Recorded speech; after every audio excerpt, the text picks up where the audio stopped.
बिस्मिल्लाहिर्रहमानिर्रहीम। अस्सलाम वालेकुम। आज की इस वीडियो में हम class 9 unit number 12 line bisector and angle bisector उसका जो थ्योरम नंबर 6 है वो डिस्कस करेंगे। थ्योरम 12.1.6 स्टेटमेंट है the bisector of an angle of a triangle are congruent. पहले जो आपने थ्योरम की है वहां कहीं आपने लाइन बाय सेक्टर के बारे में पढ़ा था। अब जो ये वाला थ्योरम है ये एंगल बाय सेक्टर पे बेस कर रहा है। वो कह रहा है कि आप एक ट्रायंगल है, एक ट्रायंगल के एंगल्स को बाइसेक्ट करें तो बाइसेक्ट करने के बाद जो तीनों का बाइसेक्टर है वो एक पॉइंट में मिलेगा। अब पहली बात ये एंगल बाय सेक्टर क्या होता है, तो एंगल बाय सेक्टर के लिए मैं आपको यहाँ बता दूं, ये मेरे पास एक एंगल है ऐसे, ठीक है। इस एंगल को दो इक्वल पार्ट में काटने वाली लाइन जो ये वाली है ये मेरे पास एंगल बाय सेक्टर है। इसी तरह अगर मेरे पास ये ट्रायंगल ऐसे ट्रायंगल बनी है तो यहाँ भी इसका एक एंगल है, इसको भी कोई ना कोई लाइन काटेगी, और यहाँ भी कोई ना कोई एंगल है उसको भी कोई ना कोई लाइन काटेगी। तो ये तीनों एक पॉइंट पे मिलती हैं, तो जहाँ ये मिलती हैं इसे कहते हैं कॉन्ग्रुएंट। जहाँ आपके परपेंडिकुलर मिले या जहाँ आपके तीनों एंगल बाय सेक्टर मिले उसे कहते हैं कॉन्ग्रुएंट पॉइंट। ये कॉन्ग्रुएंट है, CONCURRENT, कॉन्ग्रुएंट पॉइंट। तो आपने यही प्रूव करवाना है कि जो बाइसेक्टर ऑफ एन एंगल है कि एंगल को बाइसेक्ट करने वाले जो लाइंस हैं वो कॉन्ग्रुएंट हैं। मैंने दोनों में डिफरेंस करने के लिए देखे जो रेड से लिखा है वो हमारा टू प्रूव है। यहाँ देख लें गिवन में आ जाएगा ट्रायंगल ABC, जो ये लिखा हुआ है ट्रायंगल ब्लैक से लिखा है, यहाँ मैंने गिवन ब्लैक से लिखा हुआ है, मैंने ABC ट्रायंगल ली है, ठीक है। अब इसके ऊपर मैंने प्रूव क्या करवाना है वो मैंने यहाँ रेड से लिखा है bisector of an angle are congruent. इस ट्रायंगल के जो एंगल्स हैं उनको बाइसेक्ट करने वाले जो लाइंस हैं वो कॉन्ग्रुएंट होंगी। तो मैंने ये प्रूव करवाना है the bisectors of angle A, angle B and angle C are congruent. ये एंगल A, अब इसको भी मैंने अभी यहाँ नई डॉटेड लाइन से शो करवाया है तो मैं इन दोनों पे एंगल बाइसेक्टर लगा के यहाँ प्रूव करवा दूंगा। एंगल B और एंगल C के जो बाइसेक्टर है वो पॉइंट A पे मिलता है। मैंने ये प्रूव करवाना है कि यहाँ पॉइंट I पे आके मिलेंगे।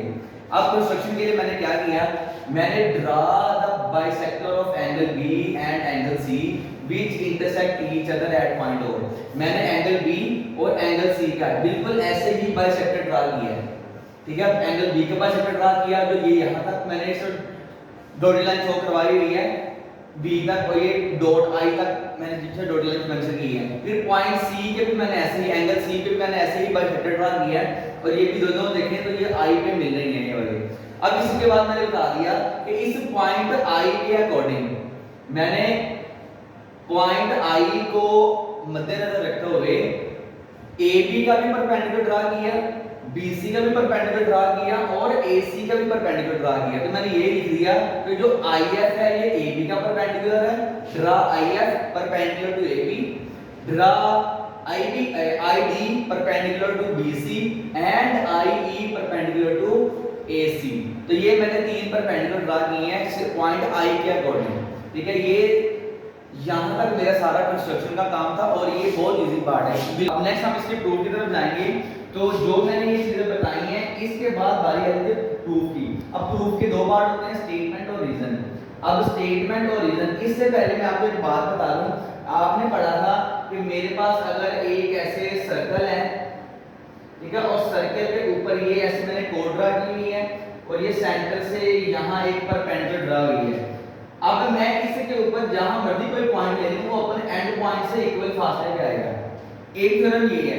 अब इसमें जो थ्योरम लग रहा है वो भी इसी से रिलेटेड है कि मैं अगर एक एंगल ड्रा करता हूं ऐसे, इस एंगल को जब मैं बाइसेक्ट करता हूं, ये है मेरे पास एक बाइसेक्टर। अब इस बाइसेक्टर के ऊपर मैं यहां पॉइंट लूं, यहां लूं, जहां मर्जी पॉइंट ले लूं, तो ये वाला मेरा पॉइंट है अपने एंगल के जो बाकी दो आर्म्स हैं बाजू हैं उनसे इक्वल फासले पे होगा। यानी कि ये वाला जो पॉइंट है यहां से और यहां से ये इक्वल फासले पे है। अब ये वाली जो बात मैंने बताई है ये अभी यहां यूज होनी है। तो सबसे पहला point ID is congruent to IF। जो पॉइंट I है वो पॉइंट D से और पॉइंट F से इक्वल फासले पे है। अब ये क्यों इक्वल फासले पे, क्योंकि ये मैंने अभी बात आपको बताई है। यहां देखें तो जो ये मेरे पास है ऐसे, ठीक है, ये पॉइंट मेरे पास B है, यानी एंगल B पे जो बन रहा है ये मेरे पास पॉइंट I है। इस B की दो आर्म्स है, एक आर्म ये वाली है, एक बाजू ये वाली आर्म अब जो ये वाला पॉइंट है अपने इस एंगल और इस दोनों बाजू से इक्वल फासले पे, इसमें मैंने बता दिया कि जो ये वाला पॉइंट आई है ये D और ये F दोनों से इक्वल फासले पे है, ये लिख दिया है। तो साथ बता दिया any point on the bisector of an angle is equidistant from its arm, कि आप उसके एंगल बाइसेक्टर के ऊपर कोई भी पॉइंट ले लें वो अपने बाजू से जो एंगल के बाकी दो आर्म्स होती हैं उनसे वो इक्वल फासले पे होगा। यही वाली बात मैंने ID और IE के लिए यूज की है, क्योंकि जो इस एंगल C के ऊपर जो जिस पॉइंट C पे जो एंगल बन रहा है उसको जो बाइसेक्ट कर रही है वो ये वाली लाइन है। अब इस वाले के ऊपर भी ये पॉइंट I आ रहा है, तो इसका मतलब जो पॉइंट I है वो इस C के ऊपर वाली आर्म और नीचे वाली आर्म दोनों से इक्वल फासले पे है। और सेम यही हमने रीजन यही हमने कोटेशन यहाँ भी यूज की है कि जो पॉइंट I है वो F और E से इक्वल फासले पे, क्योंकि अब मैं अगर इसे A के मुताबिक देखूं तो इस A का A आर्म ये है, एक आर्म ये है और इसका भी एंगल का वेक्टर यहाँ ही मिलना है ऐसा सीधा। तो इसलिए मैंने कह दिया जो I है वो E और F दोनों से इक्वल फासले पे है, यानी कि ID IF के बराबर है, IF IE के बराबर है और IE ID के बराबर है, तीनों आपस में बराबर है। तो यहाँ ये लिख दिए E is congruent to ID, सारी की सारी जो आपके पास ये कॉन्ग्रुएंट पॉइंट्स आ रहे हैं परपेंडिकुलर है सारे आपस में इक्वल हैं। अब जब यहाँ तक आ जाएगा इसका मतलब क्या है, फिर हमने अपने मेन रीजन की तरफ आ जाना है। So point I is on the bisector of angle A, वो कह रहा है कि अगर ये ऐसा ऐसा हो रहा है इसका मतलब क्या है कि जो पॉइंट I है वो फिर एंगल A के बाइसेक्टर के ऊपर भी लाई कर रहा है। तो यहाँ तक मेरी इस वाली पॉइंट की रीजन भी इंक्लूड हो जाएगी जो एंगल A का बाइसेक्टर है। अब इसके बाद मैंने क्या करना है, also point A is on the bisector of angle ABC and angle BCA, यानी वो कह रहा है जो पॉइंट I है वो एंगल B और एंगल C उनके बाइसेक्टर के ऊपर भी है, जो हमने स्टार्ट में बात बताई है कंस्ट्रक्शन में, ये हमने पहले बता दी हुई है। अब ये दो हमारे पास चीजें आ रही है, इसका मतलब क्या है कि एंगल A के बाइसेक्टर में भी आ रहा है, एंगल B के बाइसेक्टर में भी I आ रहा है, एंगल C के बाइसेक्टर के ऊपर भी I आ रहा है। जो I है वो तीनों के बाइसेक्टर के ऊपर आ रहा है, I कॉमन पॉइंट आ रहा है। यहां से हमारा प्रूव करेगा 10 bisector of angle A, angle B and angle C are congruent at point A, कि जो एंगल B, A और C तीनों जो है वो पॉइंट I पे कॉन्ग्रुएंट कर रहे हैं। ये हमारे थ्योरम का प्रूफ था जो हमने वेरीफाई करवा दिया है। इसमें अगर आपको कोई कंफ्यूजन है, कोई पॉइंट आपको लग रहा है कि ये मेरा कंसेप्ट यहाँ क्लियर नहीं है, तो आप कमेंट सेक्शन में लाजमी पूछिए। अल्लाह हाफिज़।